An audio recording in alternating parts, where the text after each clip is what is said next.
Ashama dhaggeeffattoota fi daawwattoota Saaraa Infoo akkam jirtu nagaa jirtu fayyaa keessanii nageenyi waaqayyoo isin faana haa jiraatu jecha torbee darbee keessaa injifannoon akkasumas meessiin anjartiinadhaaf akka inni waancaa addunyaa fudhatee yookaan immoo biyya isaa gammachiisedha kan hubattanii hundi keessaniyyuu itti gammaddanii ittiin bohaartaniitu. Mee har'a immoo waa'ee Meessii maal beektu? Wannan dubbisirraan isiniif dabarsa.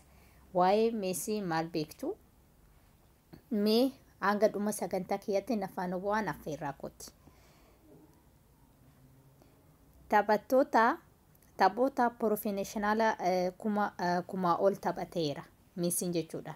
Galchiiwwan 793 badhaasaa Balloo 7 waancaa addunyaa fi kilaba Barseloonaa waliin qofa waancaa 35 mo'atee qucuraa tahaa hojjaan isaa jedhanii yaalaa turan. Qucura tahaa hojjaan isaa dheerachuu hin danda'u kan jedhameef maatiin harka qalleeyyii hojjettoota warshaalee kan ta'anii fi akkasumas kanneen dhalate Yaanuar Idris Meessiin eenyudha? Eessatti dhalate? Meessas walii yaa hubannu. Waa'ee maatii ijoollummaa fi bultoo isaa kan maal fa'aa beektu jedha. Akkasumas immoo bultoon isaa tuni akkamitti akka wal jaalatanii fi ijoollummaa isaatirraan qabanii mana barumsaa tokko keessatti biyya tokko keessatti kan waliin baratan. Akkasumas immoo haadha manaa isaa ijoollee 3 kan irraa qabu baay'ee jaalalaan kan waliin itti dabarsanidha.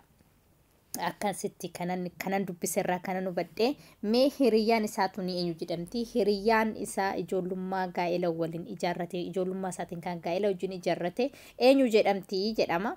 Lionel Messi hiriyyaa isaa ijoollummaa fi magaalaa tokkotti waliin guddatanii Antonella jedhamti. Antonella Ruccuzzo fuudhuun waliin bultoo ijaarrateera. Meessiin daa'ima waggaa 9 tahee haadha warraa isaa har'a kana kan waliin jiraatu erga odeeffannoo adda addaa baaseen boodatti kan isaan wal fuudhanii. Antonellaan moodelistii yoo taatu waggoota dheeraaf biyyoota hiriyyummaa waliin turan bara 2017 kan isaan wal fuudhanii Meessii waliini. Haa ta'u malee isaan duraan ijoollee 3 waliin godhatanii turanii haadha warraa isaa kana karaa hiriyyaa isaa ijoollummaa waliin kubbaa taphataa turan Luqaas Iskaliyaa jedhamuun wal bare. Sababa Luqaasiin haadha manaasee wal bare jechuudha. Antonellaa fi hiriyyaan isaa Meessii kanaati. Hiriyyaan Meessiiti Antonellaan jechuudha. Hiriyyaan Meessiiti. Erga guyyaa ishee argee jaalatee egaa inni guyyaa ishee ija isaatiin ishee argee rafee hin bullee lapheen isaa dhawattee onneen isaatiif ishee faana deemte jechuudha. Egaa haadha warraa koo fuulduratti taati jechuudhaan kan inni Meessiin onnee isaa keessa kaa'ee jechuudha Antonella. Meessiin ijoollee tahee osoo jiruu guyyaa tokko waraqaa fuudhee akkas jedhee barreesse. Antonellaa jechuun jalqabe. Achumaan Antonellaa ati boru haadha mana kiyya taata. Ani baay'ee si jaaladhe. Onirreen si hawwe. Kanaaf ani si malee nama biraa hin fuudhu. Namni biraas kan milkii nama biraatis hin ta'u. Ati milkii kooti. Atis milkii nama biraa hin taatu. Anis kan nama biraa hin ta'u. Aniifis waliin jiraanna. Umurii keenya nuufaa dheeressu jedheen. Guyyaa tokko si qaadimadhaa jedhee xalayaa kana barreessee lafa kaa'e. Garuu ijoollee baay'ee waan saalfatuu fi Meessiin jechuudha baay'ee saalfata ture. Ijoollee baay'ee waan saalfatuu fi qaanirraan kan ka'e ija guutee nama ilaaluu hin danda'u ture. Mana Luqaas fa'aatti wal argatan. Ammas irra deebi'ee yommuu ilaalu Meessiin geemii Soonii jedhamu taphachaa otoo jiru isheen mana hiriyyaa isaa dhufte. isheen ammoo mana hiriyaa isaa yommuu dhuftu fira Luuqaas faa waan taateef mana isaaniitti ammas lammata wal argan. Meessiin asumaan qaana'uu eenyu isheen jedhee gaafata. Fira akka ta'an itti himanii wal barsiisanii. Ergasii onnee keessatti baay'ee osoo wal jaalachaa turanuu gaafa guddanuu wal fuunaa jedhanii osoo odeessanii akka guddatan hima odeeffannoon adda addaa jedha. haa ta'u malee bara 2000 maatiin meessii isa fudhatanii gara Barseloonaa adeeman. walqunnamuuf karaan dhamamee toorri bilbilaas dhamamee walitti dubbachuudhaaf baay'ee rakkisaa ture. Akka carraa tahee bara 2005 yookaan waggaa 5 booda yeroo umurii Antoneellaan 17 taatu hiriyaa ishee tokko balaa konkolaataatiin lubbuun isaa darbe dubaraa jechuudha. Baay'ee gaddurraan kan ka'e mana barumsaa dhaqaa akka isheen jirtuu fi hin jirre addaan baasaa natti himaa jedhee meessiin odeeffannoo kana dhagee booda hiriyoota isaa itti erge. Ishee jajjabeessuuf jecha Barseloonaa ka'uun Arjentiinaatti imale. Yeroo kana ture wal arguun irra deebi'anii hariiroo isaanii kan waliin mijeeffatanii jechuudha. Suuta lameen isaanii qaadima waliin ta'uun akka baramee fi Meessii yeroo umurii waggaa 21 ta'u waa'ee ishee dubbatee maatii ishees baratee innis akka maatiin isa bartu taasisee jedhama. Maddeen odeeffannoo keenyaa akka himanitti Antoneellaan kubbaa miilaa hin jaalattu yookaan hin feetu turte. Gaafa Meessiin mana galee hamma kanan galchee yookaan immoo kubbaa haala kanaan mijeessee hiriyoota kootiif kenne yommuu jedhu isheen hin feetu. Dhaga'uus hin barbaaddu. Garuu haadha manaa jireenya isaa keessatti baay'ee gammaddee jaalalaa fi gammachuudhaan kan isa waliin jiraattu yoo taatu isheenis gammachuu ishee kan ibsitudha. Isheen dubartii carraa qabeettii addunyaa kanaatti jedhamtee beekamti. Sababni isaas ammoo jaalallee ijoollummaa ishee akka lubbuu isheetti jaalattu waan heerumteef. Mucaan isaanii jalqabaa Tayaangoon bara 2012 dhalatee, Maatiyuus bara 2015 kan dhalatee, dhuma Keeriyoos ammoo bara 2018 kan dhalateedha. Meessii fi haati warraa isaa jaalala ajaa'ibaa akka waliif qaban himama. Cidha isaanii miidiyaalee Arjentiinaa cidha guddaa jaarraa kana jedhamu gabaafamaa ture. Cidha isaanii irratti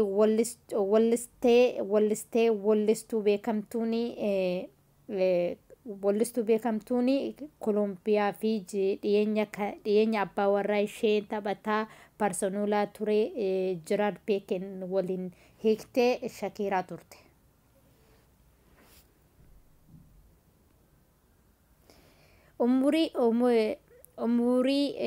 Umurii isaa waggaa 13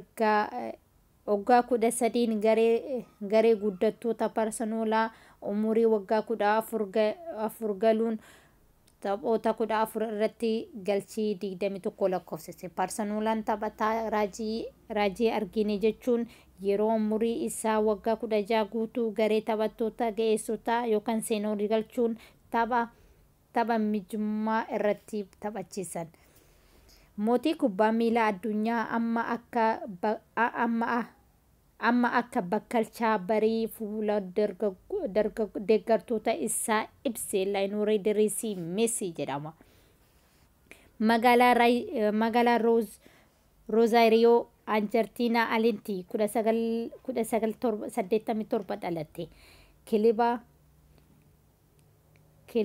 kilaba magaaltichaa beekamu Newell Old Boys jedhamu umurii isaa waggaa 8 galuun daa'ima xiqqaa dandeettii kubbaa ajaa'ibsiisaa agarsiisedha.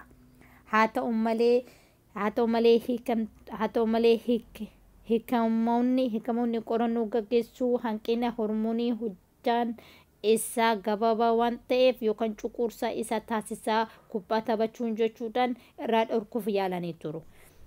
Dandeettiin kubbaa miilaa adda qabatee cuqursaa ta'uu isaa akka nama yaaddessaa ture. Maatii isaatiif illee yaaddoo akka ta'e maatiin isaanii har'a dubbatanii irra deddeebi'uudhaan dubbatan.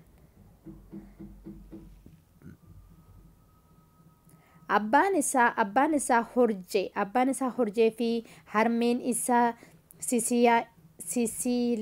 Sisiliyaan hormoonii hojjaa dheeressuu limoon kennamu akka argatu gochuuf baay'ee carraaqaa turan. Garuu ji'aan doolaara 100 tilmaamamu kaffaluu waan hin dandeenyeef irratti dhiisanii bira taran. Maatiin isaa hiriyoota warshaa sibiilaa yoo hojjetan cinaa ammoo hojii qulqulleessummaa irratti qacaramuudhaan hojjechaa turan. Dandeettiin Meesii garuu ija kilabtoota gurguddoo garba Antarktik gama jiraniyyuu harkisuun Barseloonaa harkifatee harkasaa galfate. Daa'ima waggaa 13 waan tureef maatii isaa walumaan kara Ispeenitti imalan. Kilabichi baasii yaalii isaa danda'u hormoonii hojjaan isaa akka dabalu taasisaniifiiru. Meesiin umurii isaa ganna 17 bara 2004 hanga 2005 La Liga Ispeen keessatti wal adeemaa umurii xiqqaa galchaa lakkoofsisee ture. Hojjaan isaa gabaabaadha. Meetirii 1 fi saantimeetirii 7 qofa dheerata ture. Garuu kennaa addaa qaba. Kubbaa miilaa miila bitaan kennameef saffisa guddaa madaallii qaama isaa eeggatee fi haala adda ta'een kubbaa qaribuun tuuta taphattoota sarara ittisa cabsee darbuun beekama. Lionel Meesiin jechuudha. Yeroo kana taphataan kun goota kubbaa miilaa biyya isaa Diego Maradoonaa waliin karaa hedduun wal fakkaata jedhamee dubbatama. Ga'umsa isaa irraa ka'uun lammummaa Ispeen bara 2005 kennameef. Baruma kana Meesiin biyya isaa Arjentiinaatti taphachuun waancaa addunyaa gurguddoo xumuraaf gahuun Naayijeeriyaa injifannoo waancaa mo'atte.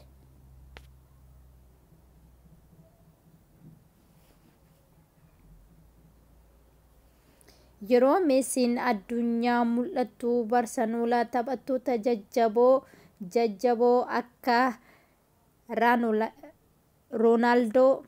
Ronaldinho Gocho, Thierry Henry, Samuel Eto'o fa'aa qaba ture. Leenjiin isaa yeroo sanaa Pep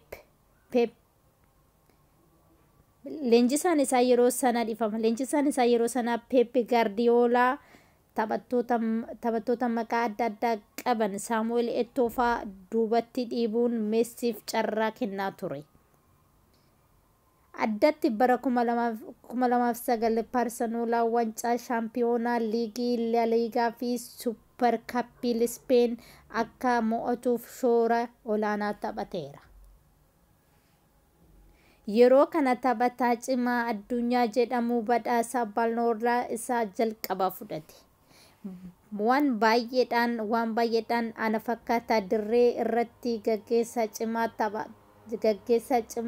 ta'a. ta'a. Kubbaa miilaa miidhagaa keessatti waan haaraa hedduu barsiisaa jira jechuun taphataan urjii addunyaa kanaa kan ta'ee fi dhiyeenya kana kan boqote Diyeegoo Maaradoonaan mucaa biyya isaaf Meesii jajeera sirriitti. Bara 2000